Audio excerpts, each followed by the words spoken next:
However, in this type of system, some big farmers with more land exploit the small farmers with lesser land and no money. Let me tell you one example here.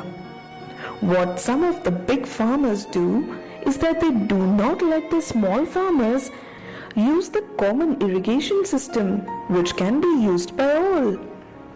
They just divert the water to their fields and also have their own bore wells. The major problem in Andhra Pradesh is that groundwater level has gone down drastically. Now the situation is that even after digging some 500 feet deep, it is not possible to get water. Under such conditions, the small farmers work on the fields of big farmers and in turn get water for their fields. Such small farmers only cultivate one crop a year. This is also mostly the kharif crop, which is sown during rainy season and harvested in the winters. For example, groundnut, bajra, paddy, etc. As income from just one crop will not be sufficient to manage the family, thus these farmers will work on the fields of big farmers for the rest of the year. They do jobs like plowing of the fields using tractor, irrigating fields, transferring the harvest or any other task that is assigned to them. You must be wondering the life of the so-called big farmers. Let me tell you that your jiggy auntie has also gone to work on her small fields and mainly to earn some extra income by working in the fields of these big farmers.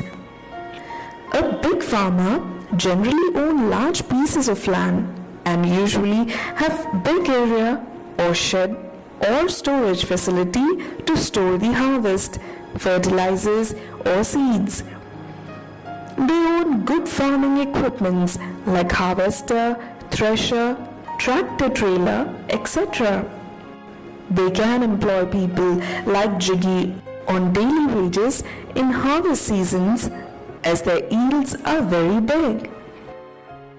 For example, during the groundnut harvesting season, these big farmers may employ some 10 to 15 women workers to pluck the pods and some to dry the harvest to make it ready for sale, while some men laborers will be employed to load and unload the groundnut harvest.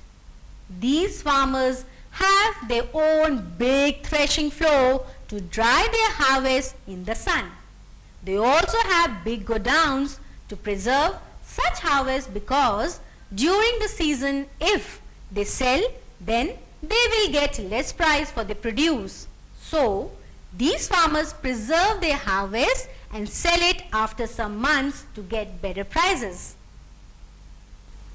These big farmers are generally better and influential than the small farmers and thus manage to get bank loans to buy farm equipments.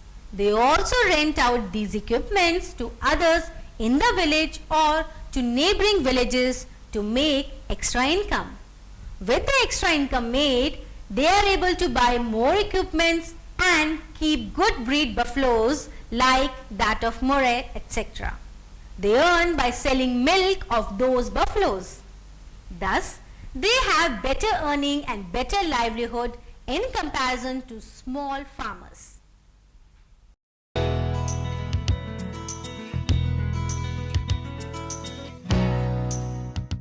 People now in the state has got their focus on agriculture diverted to the other things also.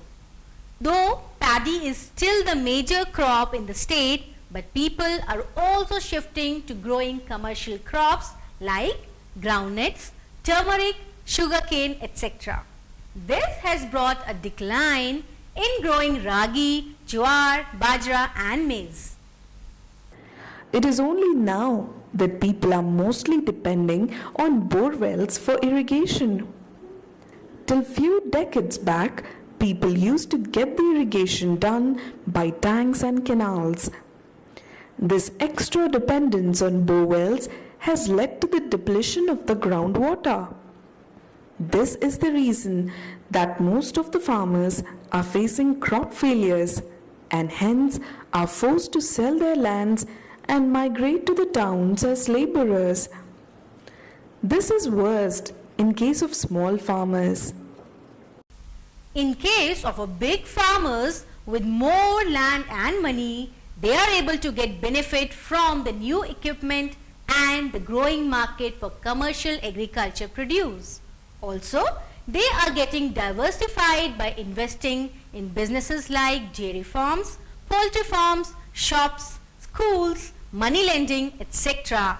Most of the times, it's only agricultural laborers who do not get enough jobs in the rural areas and also get paid very less.